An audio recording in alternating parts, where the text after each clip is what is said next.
Bienvenue dans Défense Zone, votre podcast spécialisé dans les questions de défense et de sécurité. Chaque semaine, en plus de nos entretiens avec des militaires, policiers, gendarmes, entrepreneurs et autres experts du secteur, nous vous proposons un court résumé des actualités qu'il ne fallait pas rater ces derniers jours. Euronaval, drones. Nous en parlions il y a quelques semaines, les drones sous-marins sont aujourd'hui une préoccupation majeure de toutes les grandes armées. La DARPA, l'agence de recherche du ministère de la Défense américain, venait d'ailleurs de notifier à 2 entreprises un marché de plusieurs millions de dollars pour développer un drone disposant d'une grande autonomie. L'entreprise Northrop Grumman avait annoncé des avancées significatives de son programme Manta Ray, dont le profil relevait du biomimétisme marin avec un véhicule en forme de Ray Manta. Mais une fois n'est pas coutume, c'est une entreprise française qui devance les chercheurs d'outre-Atlantique.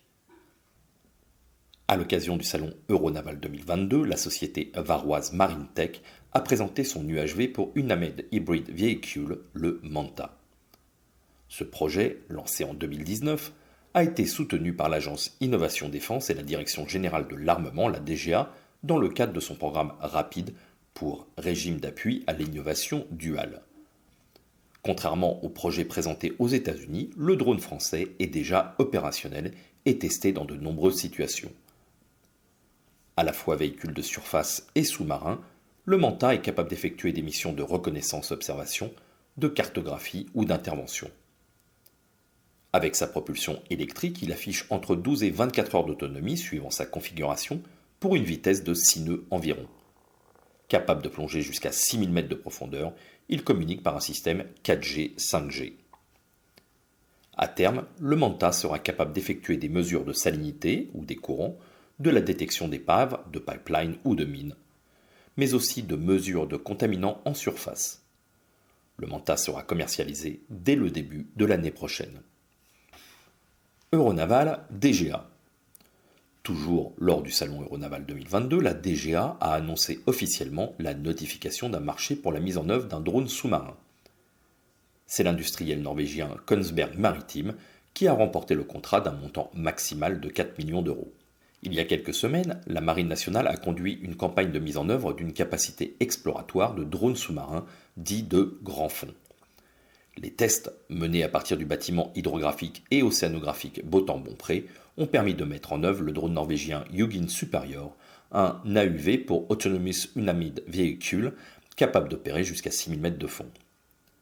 Le centre d'expertise et d'essai DGA Technique Navale est intervenu dans la spécification du besoin et participera au retour d'expérience de ces missions pour affiner la spécification future des moyens qui seront développés au profit des marins.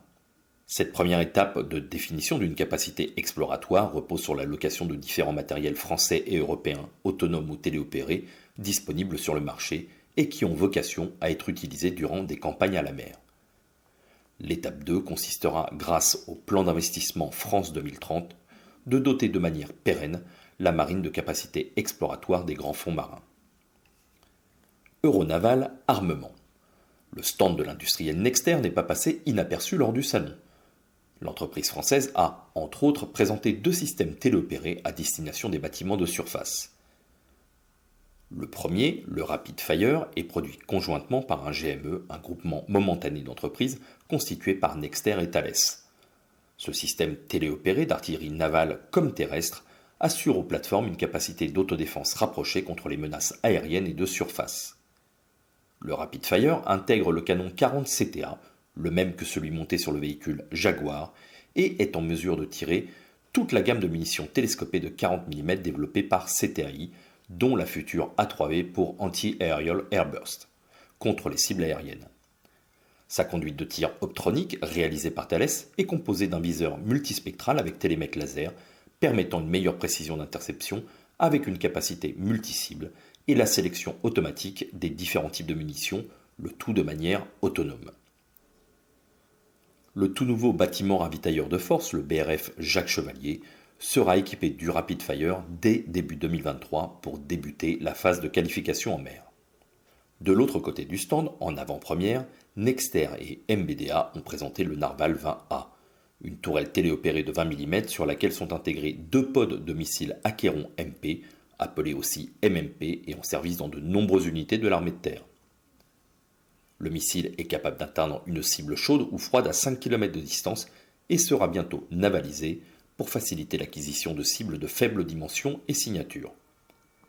Le canon 20M621, quant à lui, est efficace à plus de 2000 mètres et dispose d'un système de télémétrie laser avec acquisition de cibles. Pour compléter les systèmes d'acquisition d'objectifs, Nexter a présenté un désignateur laser conçu par la société Hensoldt. De la forme d'un petit fusil d'assaut, il permet à un opérateur, sur le pont d'un navire par exemple, de désigner un objectif et le narval, sans action du téléopérateur, va venir se verrouiller sur la cible éclairée. Outre les armées françaises, la tourelle comme le missile sont deux produits ayant connu de vrais succès à l'exportation, avec 5 pays en plus de la France dotés du MMP et 6 pour la tourelle Narval. Sécurité civile. La sécurité civile est sur tous les fronts. Après l'envoi de 40 sapeurs-sauveteurs de l'unité d'instruction et d'intervention de la sécurité civile, l'UISC 7 de Brignoles en Guadeloupe, pour porter assistance aux populations touchées par le passage de la tempête Fiona le 21 septembre dernier, c'est au tour de 40 militaires de l'UISC 1 de Nogent-le-Rotrou d'être mobilisés. Le 13 octobre, le détachement a pris la direction du Pakistan, plus précisément dans le district de Dadou, à environ 200 km au nord de Karachi, pour être déployé dans le cadre du mécanisme de protection civile de l'Union européenne, le MPCU. Une fois encore, c'est pour leur expertise de production d'eau potable que les militaires ont été appelés.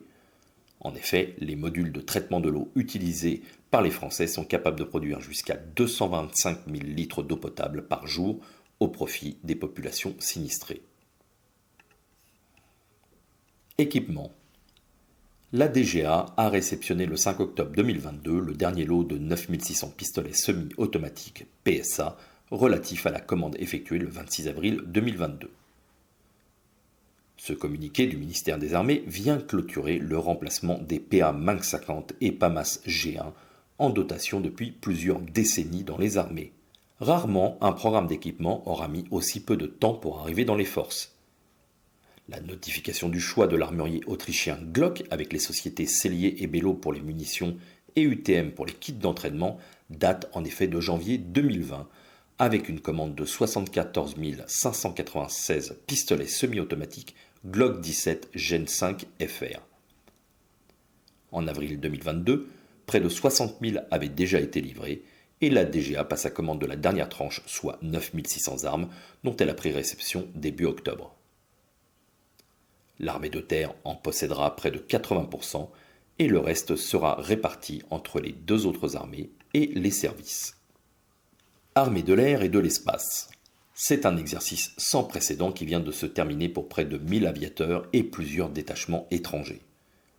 Volfa 2022 NG, pour nouvelle génération, s'est pour la première fois déroulé dans les airs et sur terre, mais aussi sur toute la gamme des champs immatériels.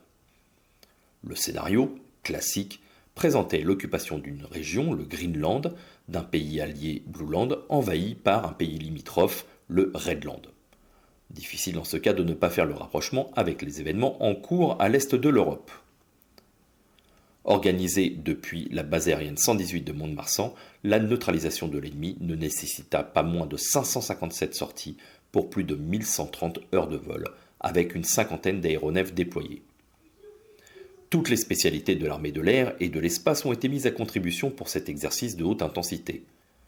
Outre la chasse et des avions de transport, on y retrouve aussi des drones, des hélicoptères, des systèmes anti-aériens et des commandos de l'air.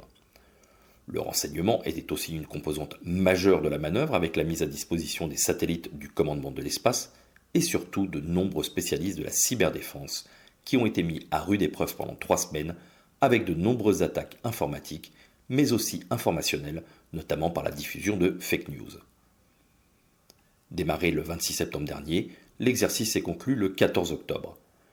La BA-118, où était stationné le gros des forces aériennes, a aussi accueilli des unités de l'armée de terre et de la marine nationale, et des détachements canadiens, grecs, espagnols, italiens et portugais. Les bases aériennes 120 de Cazaux et 125 d'Istres abritaient respectivement des unités américaines et émiraties.